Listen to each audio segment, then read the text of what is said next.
coisa que a gente vê quando uma pessoa recebe um diagnóstico é a preocupação das famílias com a questão financeira. Nossa, ele não pode mais administrar a conta, ele não pode mais fazer isso, não pode mais fazer aquilo. Calma. A pessoa com demência, a demência, ela não vai evoluir de hoje para amanhã. A demência, ela é um processo lento e gradual. A pessoa, ela não pode ou não deve perder a autonomia dela. Ela precisa de auxílio para fazer essas coisas. Ela precisa de suporte. Então, nada de tirar tudo rapidamente, como se de hoje para amanhã algo pudesse acontecer. Eu acho que isso tem que ficar muito claro para as famílias, porque o diagnóstico de demência, ele está muito associado com isso. Demência acabou. Não consegue fazer mais nada, não pode sair mais sozinho, não pode mais dirigir, não pode ter mais conta, vamos interditar. Não é isso. Eu não estou dizendo que existam casos que talvez isso seja necessário, mas isso não é uma regra ou não deveria ser. Recentemente eu tive um caso que eu acho que é bem interessante, porque aconteceu aqui em Santos, eu não vou dizer o nome, mas é uma esposa que cuida de um marido, e ele tem demência, da doença de Alzheimer, e de repente ela saiu com ele, ela sempre saía com ele para fazer as compras, e ela foi na farmácia com ele. Quando ela entrou no carro, que ela olhou, ele tinha pego na farmácia vários hidratantes, coisas de beleza, de cheirinhos, e ela olhou, nossa, mas eu não paguei isso, por que você pegou isso? Ele não sabia responder. E ela disse que ficou muito angustiada, pensando, eu vou lá dizer que ele roubou? Não, eu não vou dizer que ele roubou. E aí ela chegou para mim com essa dúvida. Por que as pessoas, quando têm demência, roubam? E aí eu fui explicar para ela, ele não roubou, o robô está na sua cabeça.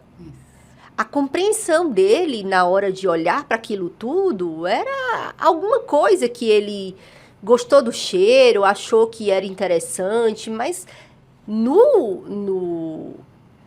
é no racional dele. Não era no racional dele, ele não estava propositadamente roubando. Sim.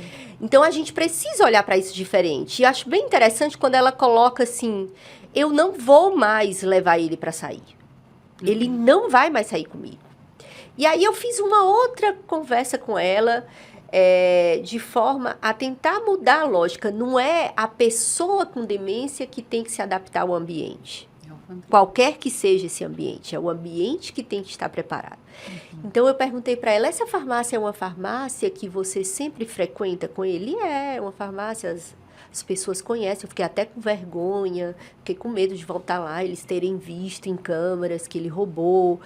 Eu disse, não seria tranquilo para você se você fosse lá e dissesse, ele vai continuar vindo aqui comigo, tá acontecendo isso. Se por um acaso acontecer novamente vocês verem, vocês me falam que eu pago?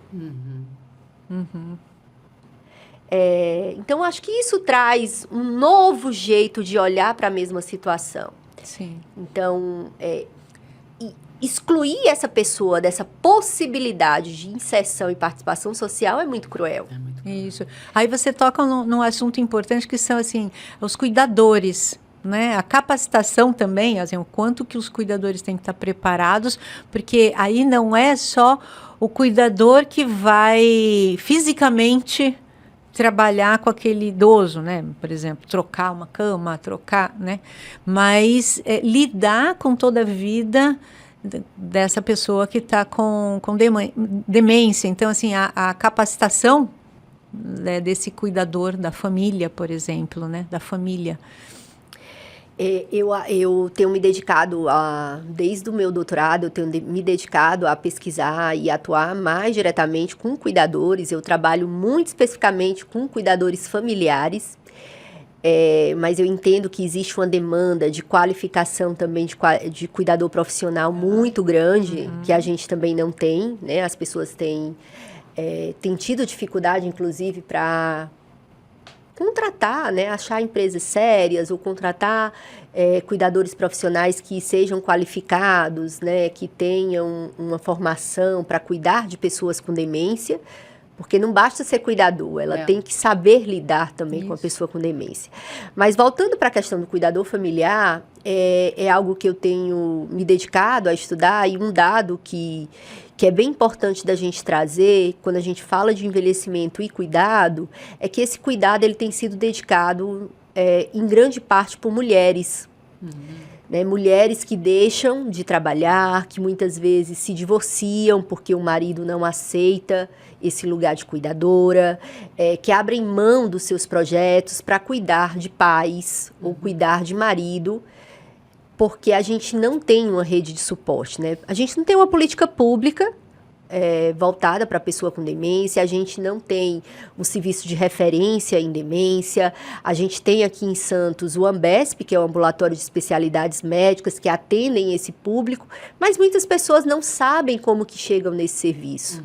E como demoram muito a saber para onde levar e saber o que fazer, porque se a gente tivesse uma atenção básica, uma atenção primária preparada, os médicos desse nível de atenção, os profissionais tivessem melhor preparados para dar conta dessa demanda, fazer esse tipo de orientação e encaminhamento, a gente iria diminuir muito o número de pessoas que sobrecarregam os ambulatórios de especialidades. Então, as pessoas chegam lá, muitas vezes, num grau mais avançado da demência, quando essa janela de oportunidade farmacológica e não farmacológica já passou, e atrasam muito, o que acaba interferindo no cuidado. Mas o que eu estava falando em relação à mulher é que a vida da mulher que cuida, ela muda do dia para a noite. Muitas vezes ela não escolhe estar naquele lugar.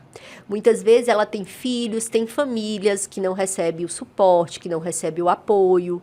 Então, é um cuidado que ele precisa ter esse suporte de profissionais que estejam preparados para dar esse suporte, porque as demandas dessas pessoas, elas não são demandas só por orientação para o cuidado. Elas precisam receber orientação para o autocuidado delas. Isso mesmo.